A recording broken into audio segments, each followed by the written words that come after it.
as for writing the book, the thing that most beginner authors screw up is they don't have a good outline for it. And Ryan Holiday taught me this years ago. He said the most important thing to figure out whether the book's going to be good is getting the outline right.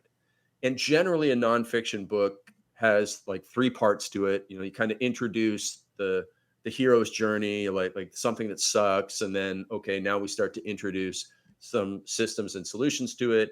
Then there's the meat of the book, and then there's the ending of it.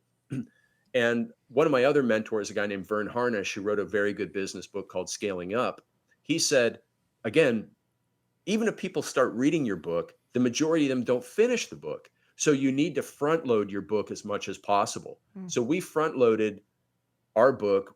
You know, people can read the first 10 or 15 pages, get that ultimate definition of discipline and go, wow, this was really helpful. And then they'll spread the word about it. So that's another important thing for you.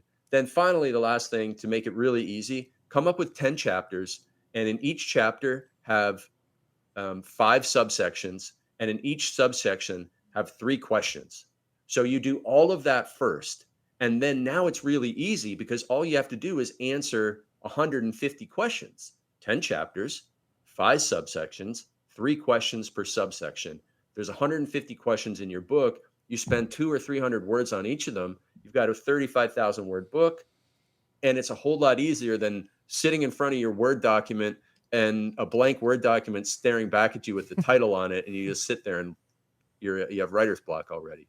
So those are like most of the things I've ever been taught about writing books in 3 minutes. That's pretty good. That's pretty damn good. Holy shit. Yeah, good question, Tino. I would say the only other thing for really busy people is you answer those questions in an audio note, and then you give it to somebody who can take the audio transcription and turn it into what looks like writing. And you can probably do that with AI these days. The best audiobook on the planet is Matthew McConaughey's. Green Lights. Listening to him read his audiobook is like, Because of his it's like voice? poetic. Yeah, it's it is. poetic. Audiobooks are skill, man. Oh my God. Like for a Poetic. person like me who's introverted, talking is difficult. And so reading out the audiobook is like running a marathon with my mouth. Right, you're It's like tiring. You're exhausted. You're at like the end of it. throats cramping.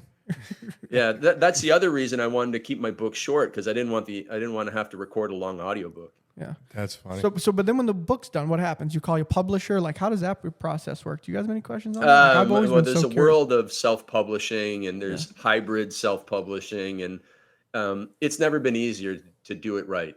And I worked with a guy named Kerry Oberbrunner.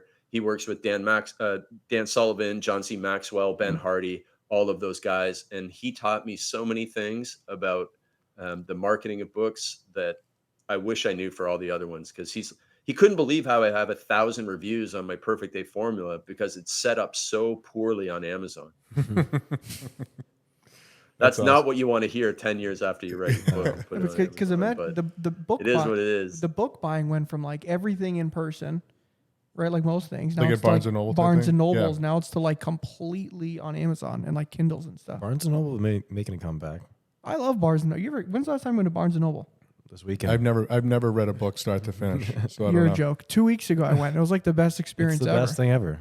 You walk around. No, you I see wish the I covers. could. I wish I really, that's something I got to get into. I got to try. Because then there's like merchandising in the stores. I always wonder, like, why are the ones in the middle like front and center?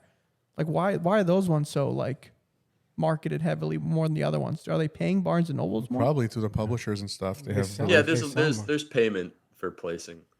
Yeah, it's almost like the market basket stuff. Yeah, It's like exactly. slotting fees. Slotting fees and stuff. Yeah, I'm sure it that works makes very sense. similar.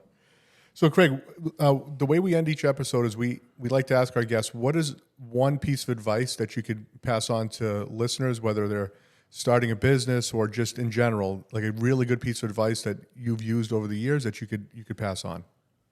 Yeah, absolutely. Everything in life is easier when you know more good people.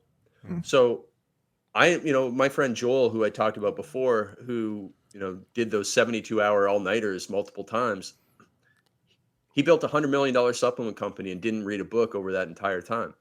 Now, how did he do it? He knew a lot of good people.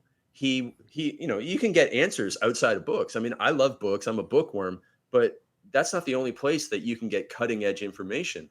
So he bought 1,000 copies of Tim Ferriss's book, The 4 Hour Body, so that he could get more time with Tim Ferriss and ask him questions. That's awesome. And he built a business partnership because Joel was generous and well known and had these huge Super Bowl parties and had all these people come to his house. And he solved all of his problems because his network was huge. And everything in my life that has been good, from making money to getting in great shape to meeting my wife, all came because of the other good people I knew. So the old phrase, like, it's not what you know, it's who you know, is still pretty darn true. And if you think that you're just going to go about life on your own and, be a lone wolf, well, that is not going to end well. So get out there, get to know good people. I'm introverted and I still was able to do it because the more good people you know, the everything easier in life will be. That's great. That's a good one. That's a wonderful piece of advice. Yeah. All right, everybody. So you can find Craig's book on The Dark Side of Discipline on, I'm sure, everywhere, Amazon, Kindle, Yep. anywhere. You can listen to it on Audible, I'm sure, right? Yep. Yep. So, and make sure you follow Craig on Instagram. We'll post his all his contact information below. And thanks for listening. That was good.